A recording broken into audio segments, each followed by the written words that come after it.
You know that moment when someone you care about asks you for something, maybe your time, your energy, or even your money, and you really don't want to say yes, but you do because you're scared of how they'll feel. You imagine the look of disappointment, maybe even rejection. That quiet guilt creeps in just thinking about saying no. And when you finally say it, it feels like a slap. Not for them, for you. Your chest tightens, your mind races. You wonder, did I just let them down? And worse, does that make me a bad person? But let me tell you something that might just change your life. Saying no is not rejection. Saying no is protection. Protection of your time, your energy, your peace, your purpose. One, the hidden cost of always saying yes. Every time you say yes to something that drains you, you are by default saying no to something that could have built you. Your dreams, your rest, your growth. It feels noble, right? To always be the reliable one, the go-to, the strong friend. But over time, that nobility becomes your silent prison. You lose hours doing favors you didn't want to do. You suppress emotions just to keep peace. You sacrifice your progress just to keep someone happy. You begin to burn out, but quietly. No one notices because you've trained them to believe your energy is endless. And here's the harsh truth.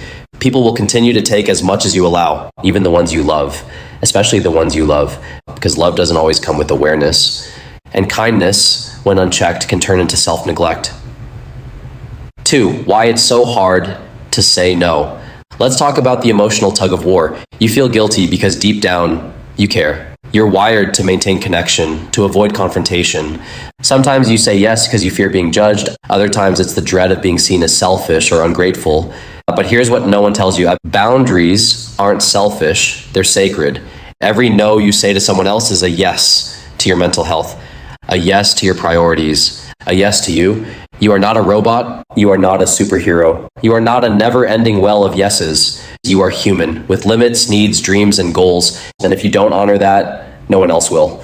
3, the power of a strong no. A strong no is not spoken with anger. It's spoken with clarity. It doesn't have to come with long explanations. It doesn't require you to be rude. It just needs to be true to you. There is power in the pause. So when someone asks and you pause, not react, you give yourself space to ask, does this align with my values? Will this drain me or build me? Am I agreeing out of guilt or purpose? If it doesn't fit, you say no with kindness but firmness.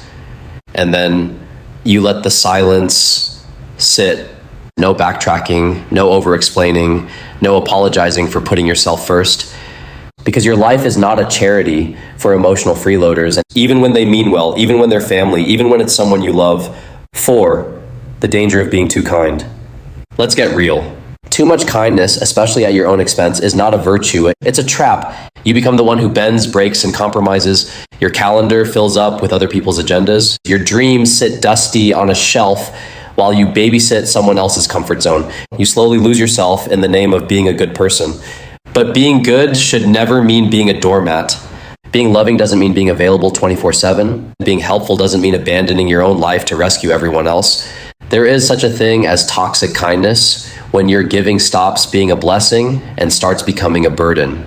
The truth, you don't owe everyone access to your time. You don't owe everyone explanations. You don't even owe everyone a yes. What you owe is honesty. To yourself first. 5. When it's the people you love, this is where it gets even harder, because when it's strangers, no comes easier. But when it's your mom, your sibling, your partner, your closest friend, the guilt cuts deeper. You fear damaging the bond. You fear their disappointment. But here's the test of true relationships. The ones who truly love you will respect your boundaries. Even if they don't like your no, they will learn to accept it. And if someone's love for you is conditional on you always being agreeable, then that's not love. That's manipulation wrapped in affection. Let them be uncomfortable. Let them process. But don't let their discomfort rearrange your values. 6, how to say no without feeling guilty. Let's make this practical. Here are ways you can say no respectfully and mean it. I wish I could, but I have other priorities right now. I'm not available, but I hope it works out for you. Thank you for thinking of me, but I'll have to pass. That doesn't work for me at the moment. I'm focusing on my own things right now. Notice something? No apologies, no long speeches, just truth with grace. You are not rejecting the person. You're protecting your focus, your values, your progress. That is not something to feel guilty about. That's something to be proud of. 7, saying no is saying yes to your destiny. Every successful person you admire has mastered the art of saying no. They've said no to distractions, no to comfort, no to toxic people, no to people pleasing, no to guilt-driven decisions. And because of that, they've said yes to purpose, yes to vision, yes to peace, yes to elevation. If you want to rise, you have to learn how to protect your altitude. Not everyone can fly with you. Not every request deserves your yes. Not every need is yours to meet. Your no is your steering wheel. Use it wisely. In conclusion, a new way to see no. From today forward, I want you to see no differently.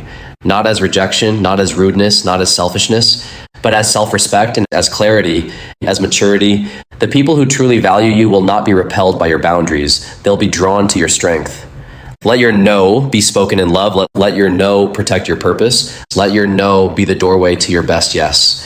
So the next time you feel that familiar guilt bubbling up, take a deep breath. Remember who you are and say confidently, kindly, firmly, no.